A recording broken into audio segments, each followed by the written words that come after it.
Right now on Denver 7 News at 5 a.m., a change in public transportation. Starting today, you can ride RTD for free. See if it's worth changing up your commute to work. It's the last thing you want to go through on vacation. Airlines are understaffed. They're losing bags left and right. New this morning, the best ways to make sure your luggage isn't lost on your next flight.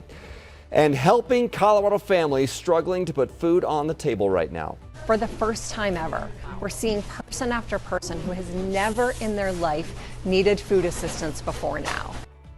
Denver 7 Gives partners with the Food Bank of the Rockies today to end hunger across our state. And we are kicking off that 7 days today, Monday morning, August 1st.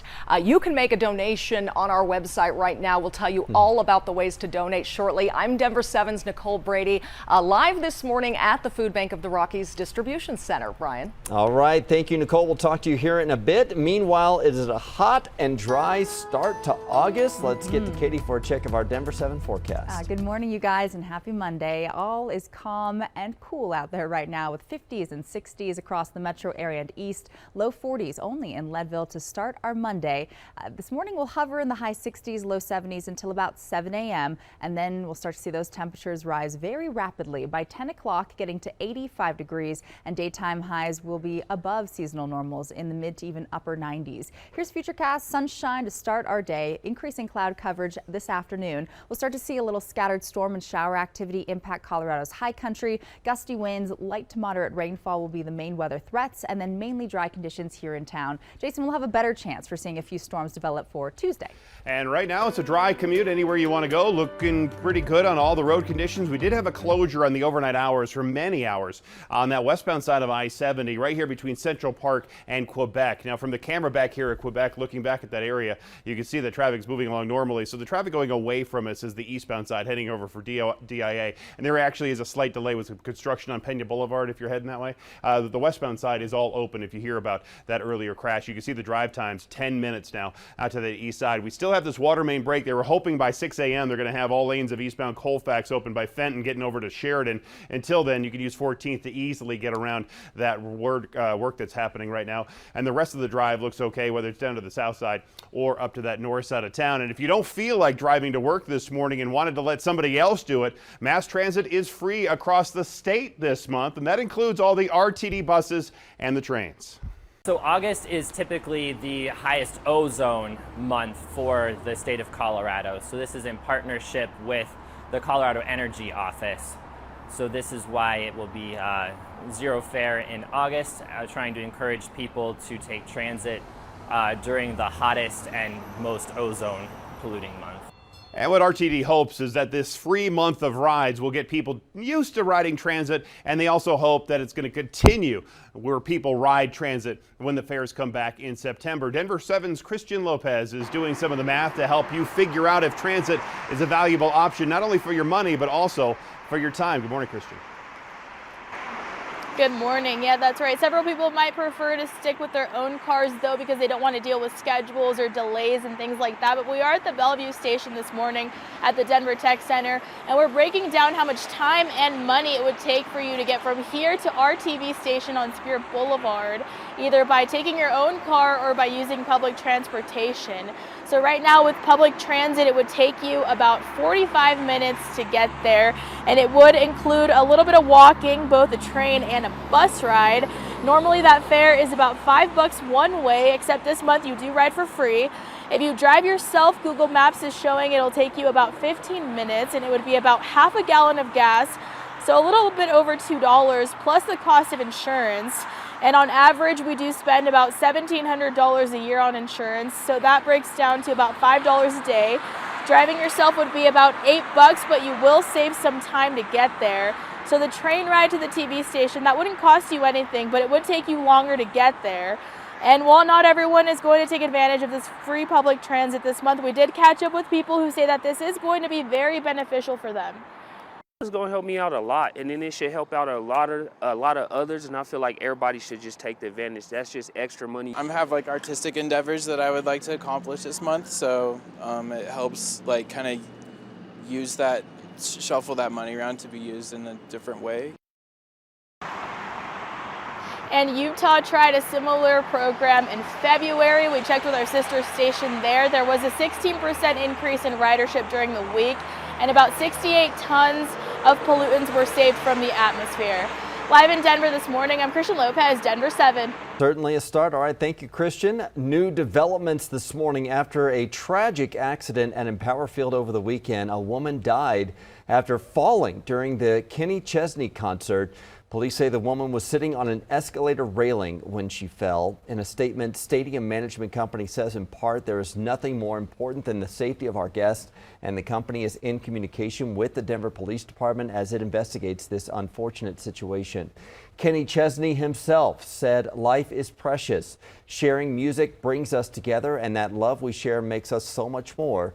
For the lady who came to share that love, there are no words. For her friends and family's loss, I grieve with them and for them. And this is not the first time it has happened at the stadium. It was back in 2016. A man fell 60 feet over a railing. His family sued the stadium, which ended in a confidential settlement. Right now, many Colorado families are simply struggling to make ends meet.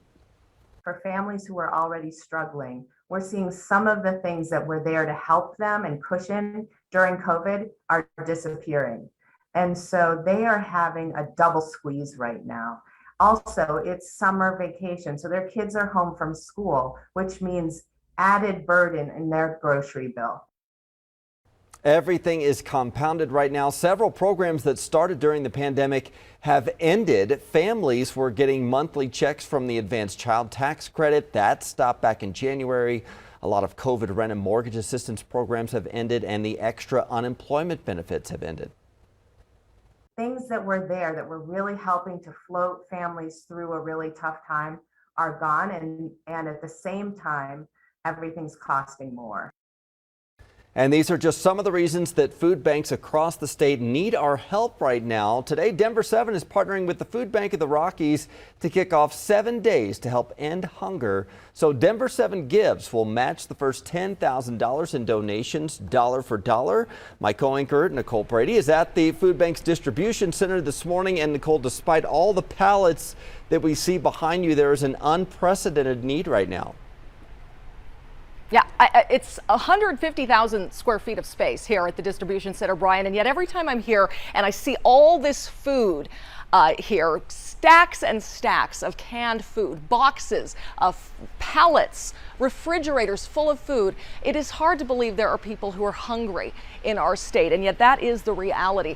Food Bank of the Rockies, they are absolutely masters of logistics, of coordination. They send this food to 700 partner agencies, but they are struggling more than ever. And it really is a kind of a triple whammy hit here. They just aren't getting all the donations they used to, and yet they are providing more food than ever before. The need is greater. And the grocery stores that typically provide so much food to food banks, they've seen their resources impacted by supply chain issues. So right now, Food Bank of the Rockies is having to spend an unprecedented amount, $1.7 million per month, to just buy food and fuel to get this food out to Coloradans in need across our state. And as you mentioned, Brian, that need is so great, as I've learned.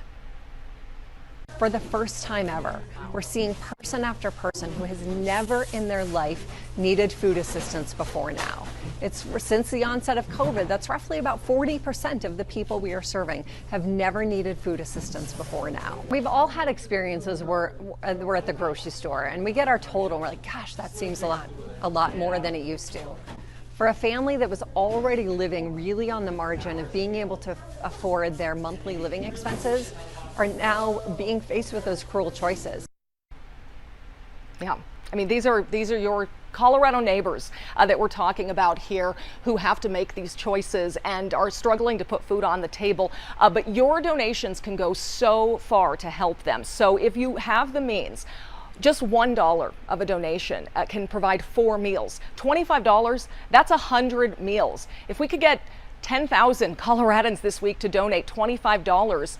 That's $250,000. That would go a long way to offset what Food Bank of the Rockies is spending right now to feed people. So we're going to make it really easy for you to donate throughout the week here. We have it on our website right now. Brian, you'll talk about that. We have events happening this week that we'll be talking about. But this morning we are kicking off 7 days to help end hunger, and we need your help to do that. Brian, back to you.